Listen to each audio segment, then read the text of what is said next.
Hey there, so today I wanted to talk about Baldur's Gate 3 and something that happened recently when I was playing it. I had this very upsetting interaction occur when I hit Act 2. So if you haven't gotten to Act 2 yet, play more, 1, but 2, probably don't watch this because it will have spoilers. But if you played through a couple times or at least once and you feel comfortable watching stuff, then boy do I got a story for you. I don't know, I guess it's not really a story. I'm just kind of struggling with this idea of non-continuance between the two different acts. And some things it seemed like happened based off of the decisions that I made in the previous playthrough, and then other things happened without regard to how things went in the not playthrough, in the act, which was upsetting. And eventually something happened that kind of broke initiative. I would have rather play it out. I don't know. There's a couple things, but let's get into it. First off, the thing that happened, this is kind of minor, but this is one of the stark differences between Baldur's Gate and actual D&D, is it occurred to me when I arrived at this Harper encampment was there are tieflings here. One of the tieflings that I rescued from the grove recognized me. So it occurs to me like, oh, this is a continuance. I saved them at the grove, and so they're here to vouch for me with the Harpers. That rocks. That's super cool. And then I went inside and I was like, wait, I am looking for Damon. I have some more infernal iron for Karlach. So I walked up to the first tiefling I could find, which was this bard. I couldn't ask her, like, where's Damon? I couldn't ask any of them a specific question, and none of them wanted to talk about Damon. It wasn't like a thing I could do.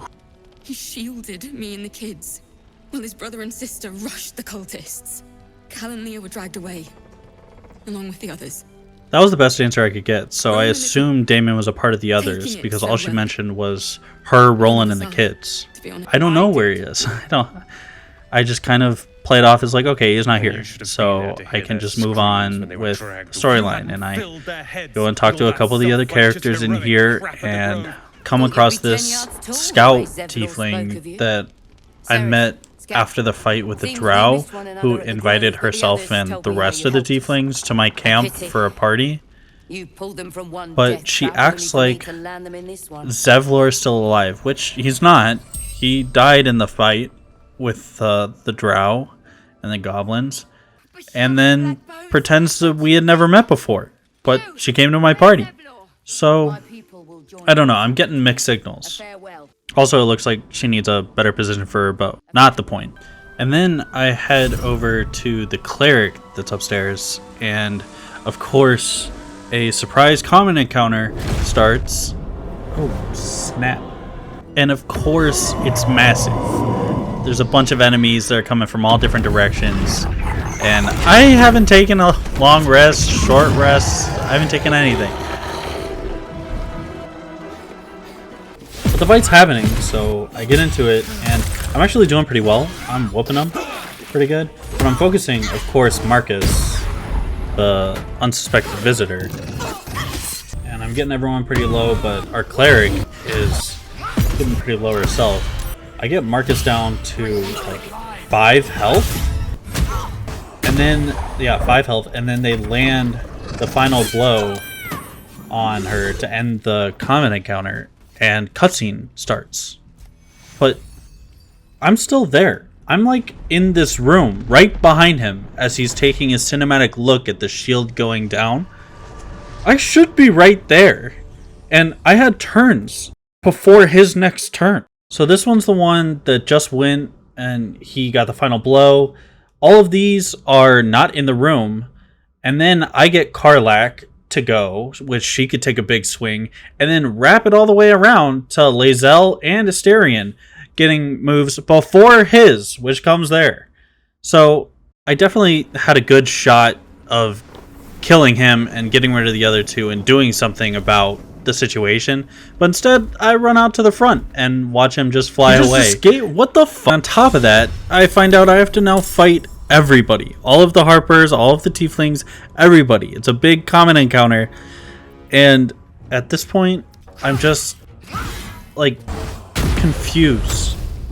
Like, I really want to hit that button, that big red save scum button, and go back to before this happened.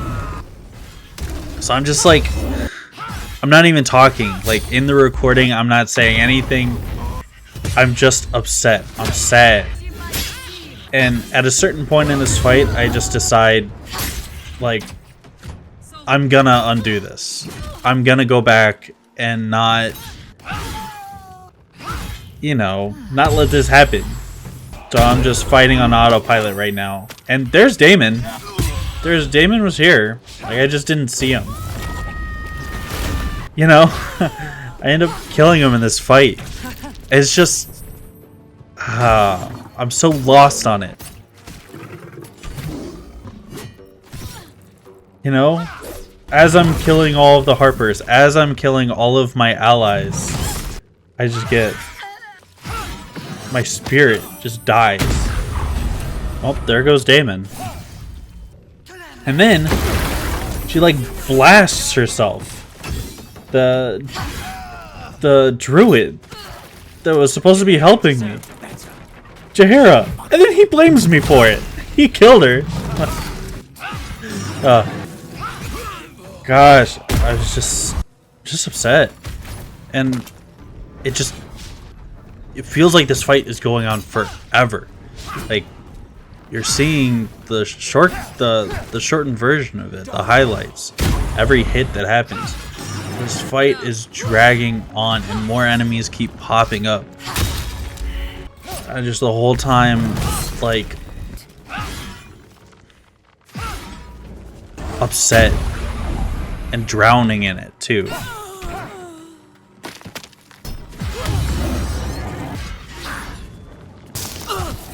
So I don't know.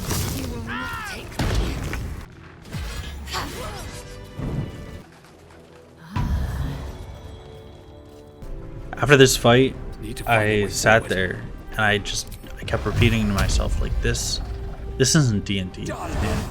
Like, D&D, I'd have been able to avoid this. I'd have been able to do something about this situation that happened. And I was just stewing. It took saving, shutting off my computer, going to bed, and waking up the next day for me to realize this is D&D. Like, what am I mad about? Am I mad about the video game mechanic of skipping turn order? A little bit. Like, it's annoying, I guess, when I'm in it. But I think I'm really upset about losing the opportunity to find out more about Karlach's backstory.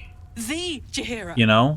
I'm upset about losing the druid because Karlach was really excited to meet the druid, and it's kind of depressing that now she's gone. She went from an awesome character to meet to gone.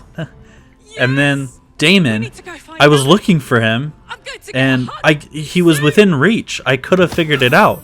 I could have done this for Karlach. If I would have just, like, searched the camp more, you know, taken the right path to get to the cleric, I'd have been able to figure it out. And I think I'm just upset at the circumstance now. But that's the same kind of magic that D&D brings to the table. D&D is about adapting to that kind of stuff. Not ever are you going to play a campaign where you get everything perfect. This is never going to happen. And this was, I guess, the first time in this campaign that happened, where I was hit with a situation that I wasn't aiming for. And now I'm left to just pick up the pieces. This is my reaction to finding him during the combat. Demon was right here. You can literally hear my soul leave my body.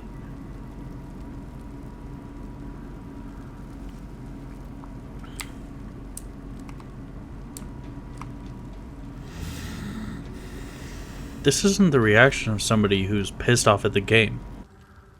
I'm sitting here amongst all the dead Harpers and Tieflings, and I lost my NPCs the absolute knows that I'm a true soul that doesn't listen to it. And it's just me and my decision making now. I don't know how I'm gonna progress. I don't know what the next few steps looks like, but it's the same kind of feeling that I get in D&D right after something unexpected, something that my DM cooks up happens. And now I have to, you know, play. I have to just go. I don't know. But also, Zevlor's dead. Like, really dead. He did absolutely nothing in this fight, which might be why the game doesn't really recognize it as being a thing. But yeah, he got wrecked. Yeah, there it is. He's dead.